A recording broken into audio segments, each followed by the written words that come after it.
Jangan lupa like, komen, dan subscribe channel YouTube TVRI Bengkulu dan nyalakan lonceng notifikasinya. Oke pemirsa, kita lanjutkan lagi obrolan kita pagi ini bersama dengan Mbak Kanti selaku womanpreneur dengan tema kita yang masih sama, yaitu perempuan tangguh.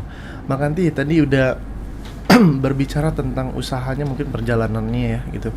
Aku pengen ulik deh, kalau ditanya apa hal yang menarik di profesi menjadi womanpreneur untuk kacamata Mbak Kanti sendiri. Yang paling menarik sih kita bisa buat jadwal sendiri. Oh iya, enak ya. Bisa buat jadwal sendiri. Kalau sekira mau dapat duit ya kerja. Kalau lagi capek ya udah leha-leha, nggak ada yang marah. Gitu.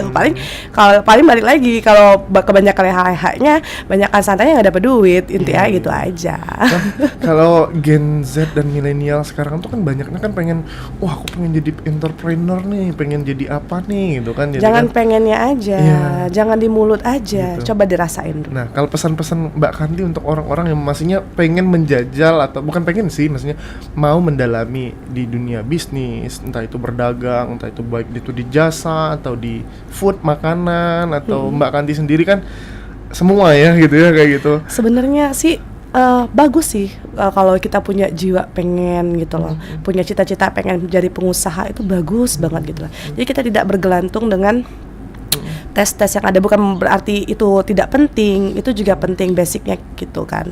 Jadi kita punya ada dua opsi, kita boleh bekerja dengan orang lain atau kita membuat lapangan usaha untuk orang-orang lain. Kita tinggal pilih opsi, mau jadi bosnya atau kita mau jadi karyawannya, gitu kan. Dan itu pilihan ada di tangan masing-masing ya, gitu. Jadi kalau mau coba menjadi womanpreneur, cobalah dulu dari yang kalian hobi. Oh, itu pesannya dari kalian hobi yang dulu. Kalian hobi apa? Okay. Kalau kalian hobi shopping, yaudah kalian coba dagang supaya mengobati penyakit shopping itu. Kalau kalian hobi kuliner, berarti kalian bukalah usaha yang makanan, food and beverage ya, gitu benar. Tergantung hobi dulu. Ketika kita sudah mencintai pekerjaan kita, insya Allah semuanya mengikuti. Dan yang pasti selalu minta doa orang tua sih paling penting. Apalagi kalau orang tua kita masih ada, ya udah mintalah doa dari kedua orang tua, karena doanya langsung menembus langit kan. Benar. Insya Allah kalau Allah ridho, alam dan isinya mengikuti. Intinya gitu. Dan ridhonya Allah itu beriringan dengan ridhonya orang tua. Benar. Jadi kalau kita punya usaha tapi kita clash sama orang tua kita sendiri, jangan harap usaha kita akan maju. Gimana kita mau maju sedangkan orang tua kita dan Allah aja nggak ridho. Siapa yang backingan kita di belakang siapa? Emang ada orang hebat di belakang kita? Emang kita udah kaya dari lahir? Enggak kan? Jadi itu aja sih. Semoga tersampaikan ya pesannya untuk para pemirsa yang lagi nonton nih gitu. Pokoknya intinya kalau mulai mau usaha, temui orang tua. Mah, doain ya hari ini. Atau kalau dia udah mau mulai ibadah, bisikin, jangan lupa doain adek ya.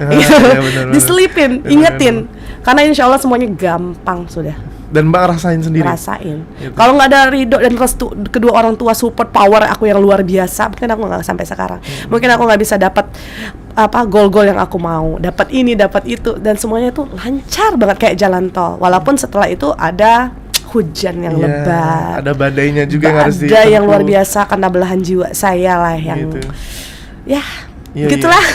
Karena kenapa juga mungkin ya perempuan tangguh ya, Mbak Kanti juga dengan statusnya sekarang, dengan perjuangannya sekarang memang tangguh banget untuk menghidupi 3 orang anak, baby gitu kan. Selalu saya tanamkan, saya wanita yang spesial yang dipilih Allah. Iya. Yang tidak mungkin beberapa wanita nggak bisa untuk diuji yang seperti ini. Ternyata dari balik ujian yang seperti yang udah saya rasa udah terlalu besar ujiannya, ternyata mungkin ini cuma seujung kuku dari kenikmatan yang Allah kasih untuk saya gitu kan. Ternyata anggaplah belahan jiwa saya yang diambil, tapi setelah itu saya diberi kenikmatan yang luar biasa yang di usia saya sekarang mungkin masih orang berbondong-bondong untuk mendapatkan itu. Iya, benar. Untuk mencapai posisi yang sama seperti Mbak Kanti sekarang gitu. Tapi kalau ditanya entrepreneurnya nih, lika-likunya pasti ada dong ketika puncaknya kayak gimana, boleh diceritain nggak? Tapi kayaknya kalau puncaknya enak nih ya, aku pengen ulik cerita sedihnya atau misalnya ngerasain mungkin paling bawah dari berusaha kayak gimana sih? Sebenarnya kalau paling bawah dalam usaha itu masih bisa terhandle lah dengan saya gitu kan. Bukan berarti nggak ada yang ujian yang paling berat. Ya ujian paling berat itu ketika mau bangkit lagi, ketika kita sudah ditinggal dengan belahan jiwa kita gitu loh. Ketika suami meninggal yang tahun ini gitu Oh, berarti titik terendah bisa dikatakan tahun tahun ini ya? karena beliau kan meninggalkan ketiga anak gitu kan. Di posisi apa ya, anak-anak juga masih kecil di saat itu gitu kan. Sekarang anak-anak mau 7 tahun dan 5 tahun, tapi suami tidak bisa membersamai mereka sampai seharusnya mereka masih membutuhkan sosok itu gitu. Itulah titik terendah saya, kayak dunia hancur di saat itu ketika beliau memang tidak bisa membersamai saya maupun anak-anak, dan usaha pun saya tidak fokus lagi di sana sebenarnya. Jiwa hilang. Siapa yang tidak sedih gitu ketika ditinggal suami, melihat anak-anak tidak ada yang merangkul, apalagi ini semua anaknya cewek gitu kan. Cinta pertamanya lah ibaratnya tidak ada lagi di dunia, dan penyemangat hidup saya lah ibaratnya kan, selain orang tua saya gitu.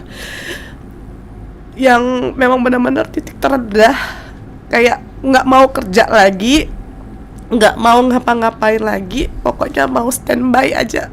Kayak terlalu dari kesedihan, terlalu terus nangis terus. Tapi ketika mikir lagi, ya Allah, aku ada anakku loh, nggak mungkin Harus berdiam diri di kamar itu nggak mungkin. Coba olah diri lagi, lebih mendekatkan diri kepada Allah, minta tolong bantuannya, minta dikasih petunjuk lah di sana. Akhirnya bisa beribadah dulu lah ke rumahnya, curhat lah habis-habisan di sana, minta petunjuk. Akhirnya pulang dari sana, dari Baitullah, baru kembali lagi sosok kekuatan itu. Berarti artinya juga kalau kita udah nggak mampu di usaha dan dari diri kita, ya serahkan kepada ya gitu ya, pemilik alam semesta lah. Semuanya bisa ngatur. Yang awalnya nggak mau usaha lagi, maunya di rumah aja, nggak mau ngapa-ngapain, cuma mau doa kuburan. Akhirnya bisa kuat lagi. Kanti nggak bisa kayak gini terus. Pokoknya Kanti sekarang harus kembali lagi menjadi Kanti yang semula, semangat lagi untuk pekerjaannya, karena di belakang ini ada anak-anak yang harus saya nafkahi. Sekarang kakaknya sudah berubah menjadi kepala keluarga. Iya, benar-benar. Karena di sana posisi saya yang tanda tangan menjadi kepala keluarga, bukan suami lagi. Dari sanalah mikir, nggak bisa kayak gini aja. Anak-anak harus jadi yang terbaik walaupun nggak ada bapaknya. Sekarang masih ada ibunya, berarti Allah akan mampukan saya sebagai wanita spesial pilihan Allah gitu.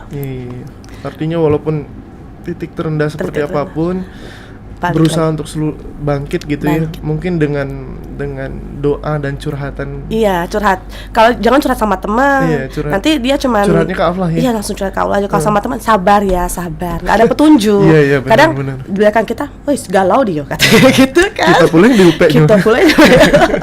Jadi udahlah, anggaplah curhat aja sama Allah. Nangis senangis sejadi-jadinya, langsung Allah bangkitkan lagi di sana. Dikuatkan lagi. Jadi kalau di luar nggak ada lagi sedih-sedih, tawa tuh lah adanya. Kalau sedih cukup aku yang tahu di setiap malamku gitu. Ini kebawa suasana jadinya. Nggak apa-apa. By the way, memang benar. Aku sebelumnya kan tahu Mbak Kanti itu maksudnya di luar ya, maksudnya nggak pernah ngobrol sampai seintens ini juga, sampai ya mungkin terima kasih juga udah kayaknya membangkitkan rasa semangat aku juga. Mbak Kanti cewek gitu kan, udah banyak perjalanan hidupnya, masih semangat nih. Kalau aku nggak kerja semangat, atau teman-teman yang lagi lihat nggak semangat gitu kan, banyak loh di luar sana yang ujiannya lebih berat lagi. Gitu. Kadang mikir lah, ternyata setelah ujian ini ternyata Allah kasih spesial tempat yang dimana tidak semua orang bisa mendapatkan itu, bisa membawa para jamaah ke tanah suci, bolak-balik tanah suci sekarang, alhamdulillah. Karena semuanya mungkin untuk mengobati kerinduanku dan bisa untuk mengirim obat rinduku itu berupa doa untuk beliau gitu kan. Jadi doanya pun di tempat paling mustajab gitu kan. Dan almarhum pasti senang dan bangga juga punya pasangan hidupnya. Jadi selain sekarang bisnis, membersamai para jamaah ke tanah suci menjadi pekerjaanku. Oh alah. Ini maksudnya untuk agent travelnya punya sendiri atau? Enggak, saya membantu aja, membersamai. Ketika ditelepon, tolong bantu jamaah, kita ada beberapa jamaah, saya siap membawa. Oh alah. Jadi sekalian beribadah juga. Sekaligus juga di sana juga saya kerja. Just tip from Saudi. ini memang woman planner-nya memang pol-polan lah ini ya gitu kan. Memang benar-benar luar biasa. Iya, jadi tetap cari peluang, ibadah dapat, cuan dapat. Benar. Jangan sampai kita dunia terus, harta terus, Iya, kekayaan terus ya, bener. Mbak, gitu kan. Lupa akhiratnya. Bener. Tapi jangan pula kita kebalikan ya, ngejar akhirat terus nggak berusaha, Nah, salah jangan, juga salah gitu, Mbak. juga. Harus balance lah dunia dan akhirat. Kalau kita mau berkah insya Allah ya. Oke, baik. Nah, kalau apa ya, puncak tertingginya Puncak tertingginya yang Mbak rasakan mungkin ya saat 7 tahun berkiprah nih gitu. ya paling nggak titik tertingginya ya bisa punya sendiri lah. Usaha tidak ngontrak lagi, Iya, itu paling utama, karena kalau ngontrak otomatis kita harus menyiapkan keuangan tiap tahun yang nggak dikit gitu loh. Kosnya ya. Kosnya lumayan, Iya. kalau untuk modal udah berapa. Jadi itu salah satu rumah orang tua yang akhirnya saya beli, pindah nama atas namaku, dan orang tua aku kebuatkan rumah baru. Dan di sana Saat itu keinget tahun siapa? kapan? Tahun 2000, Ngasih hadiah pas papa mama? Covid. Oh, pas Covid. Iya, Pas Covid Mbak. kita lagi naik-naiknya. Oh, Lucu justru malah Covid Iya, Mbak lagi naik. naik banget. Bisa beli mobil secara cash, bisa juga membangun rumah. Itu strateginya kayak gimana, Mbak? Nggak tahu, Allah kasih aja rezeki. Iya. Rame banget. Jadi kita bukan mengandalkan yang beli di Bengkulu aja, tapi kita menjadi supply untuk jadi yang pedagang yang mau jual lagi, jadi menjadi pusat grosirnya. Jadi yang dari kayak apa namanya kabupaten tuh ngambil barangnya ke kita. Jadi kita tinggal supply ke mereka. Itu yang dibukakan jalan mungkin sama Tuhan ya. Makanya jangan senang deh kalau ketika dikasih kenikmatan sama Allah yang banyak banget, harus khawatir setelah ini ada apa. Oh iya. Iya kan? Iya. Jangan kamu anggap senang-senang aja gitu loh di dunia ini. Ternyata apapun yang aku mau dulu dapat semua. Mau ini buat event di mana? Event di pusat perbelanjaan, event terbesar, ngundang artis, ngundang Dan ini. Mbak tuh aktif semua Aktif kan? semua. Gitu. Ngundang artis olahraga, ayo semuanya, buat acara buat anak-anak kaum milenial yang tanpa sponsor, oke, saya yang buat gitu kan. Ternyata harus khawatir. Di setelah ini ada apa? Bukan Kalau cobaan. Allah kasih kenikmatan itu pasti ada ujiannya. Iya. Bukan kenikmatan terus gitu kan. Jadi kayak tertampar lah sendiri, terbuka lah pikirannya. Ya Allah, kalau udah dikasih senang-senang berarti harus hati-hati. Berarti jangan sampai kita lupa sama Sang Pencipta kita kan. Balik lagi ke beliau gitu loh, semuanya gitu. Jangan dikira semua yang dikasih enak itu karena hasil jeripaya kita. Oh, ternyata dari kenikmatan ini ternyata ada suatu hal yang akan mengingatkan kita kembali. Benar. Mudah-mudahan sekarang kan tahun ini kan dapat cobaan juga almarhum ya kayak gitu. Jadi next mungkin bisa diberikan kebahagiaan lagi dari Tuhan yang melimpah lagi gitu. Ini sudah luar biasa karena ketika orang mau hajian dengan porsi yang banyak dan puluhan tahun, bahkan 40 tahun, dan aku pun bisa masuk di sana salah satunya. Tahun ini juga alhamdulillah. Alhamdulillah. Ternyata dari kesedihan tuh masih banyak kenikmatan yang banyak Allah kasih. Dan harus kita syukuri ya. Iya, Gitu. semoga Baik, ditahan disyukuri. dulu ya Mbak Kanti gitu. Dan untuk pemirsa jangan kemana-mana, kita akan kembali lagi setelah jeda pariwara berikut ini.